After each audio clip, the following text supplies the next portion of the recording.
তুমি যেহেতু ইফতারের সময় এখানে এসেছো, তাই তোমাকে আমাদের সাথে ইফতার করতেই হবে। ঠিক এভাবেই সেনেগাল কিংবদন্তি সাদিও মানেকে ইফতারের আমন্ত্রণ জানান বাংলাদেশি কয়েকজন রোজাদার। অবাক করা বিষয় হলো, উপস্থিত বাংলাদেশিরা কেউ তখন সাদিও মানেকে চিনতেই পারেনি।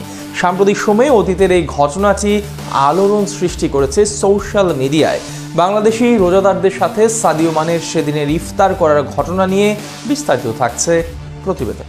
পৃথিবীতে অনেক কিংবদন্তি আছেন যারা আকাশ স্পর্শ করেছেন তাদের নিজ নিজ গুণে, তবে যে কয়জন লিভিং লেজেন্ড আকাশ স্পর্শ করেও পা মাটিতে রেখে চলেন তাদের মধ্যে সাদিও মানে অন্যতম। তার ফুটবল ক্যারিয়ার বেশ বর্ণিল। 2016 সালে সবচেয়ে দামি আফ্রিকান খেলোয়াড়ের তকমা নিয়ে পাড়ি জমান ঐতিহাসিক ক্লাব লিভারপুলে you will never walk alone এই স্লোগানে উজ্জীবিত হয়ে মোহাম্মদ সালাহ এবং রবার্তো ফিরমিনোকে সাথে নিয়ে ইংল্যান্ডে ইতিহাস গড়েন সাদিও মানে। তবে ইউরোপের পাট চুকিয়ে 2023 সালে মানে চলে আসেন মধ্যপ্রাচ্যে। সেখানে ক্রিশ্চিয়ানোর সতীর্থ হয়ে আল নাসেরের জার্সিতে ফুটবল চালিয়ে যেতে থাকেন এই ফরওয়ার্ড। আরবে এসে বেশ নতুন নতুন অভিজ্ঞতার মুখোমুখি হন তিনি। যেসব অভিজ্ঞতা তাকে অনুরিত করেছে তার মধ্যে একটি বাংলাদেশিদের আতিথেয়তা।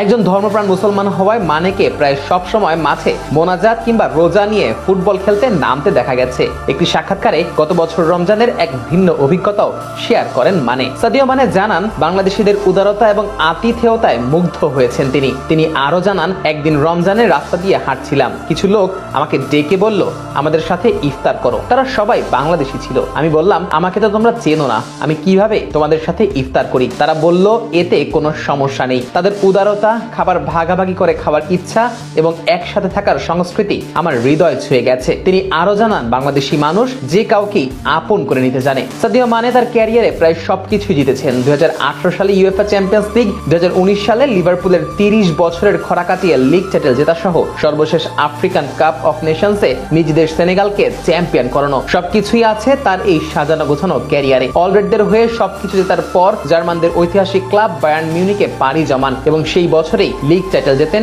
এই আফ্রিকান। ইউরোপের যশ খেতে থাকার পরেও সৌদিতে আসার সিদ্ধান্ত কখনোই সহজ ছিল না, কিন্তু সাদিও মানে তো এখানেই অনেকের থেকে আলাদা। সাফল্যের চূড়ায় উঠেও সবসময় বিনয়কে বেছে নিয়েছেন এই আফ্রিকান। তিনি ভালো ফুটবলার হওয়ার চেয়ে সবসময় হতে চেয়েছেন ভালো মানুষ। সেনেগালের অলিতে গলিতে সাদিও মানের ব্যক্তিগুণের কারণে তাকে কিং মানে হিসেবে পরিচিত করেছে। সর্বশেষ আফকন ফাইনালে মরক্কোর বিপক্ষে পেনাল্টি বিতর্কে সবাই যখন মাঠ ছেড়ে উঠে গিয়েছে, তখন একা মাঠে দাঁড়িয়ে খেলা চালানোর আহ্বান জানান সেনেগাল নাম্বার 10। শেষ পর্যন্ত নাটকীয়ভাবে ম্যাচটি নিজের করে নেয় সেনেগাল। এরকম একজন ফুটবলার এবং উন্নত হৃদয়ের মানুষ যখন বাংলাদেশের আতিথেয়তা গ্রহণ করে মুগ্ধ হন এবং প্রশংসা করেন, তখন একজন বাংলাদেশি হিসেবে গর্ববোধ করাটাই তো স্বাভাবিক হয়ে দাঁড়ায়। পৃথিবীতে অনেক কিংবদন্তি আছেন যারা আকাশ স্পর্শ করেছেন তাদের নিজ নিজ গুণে।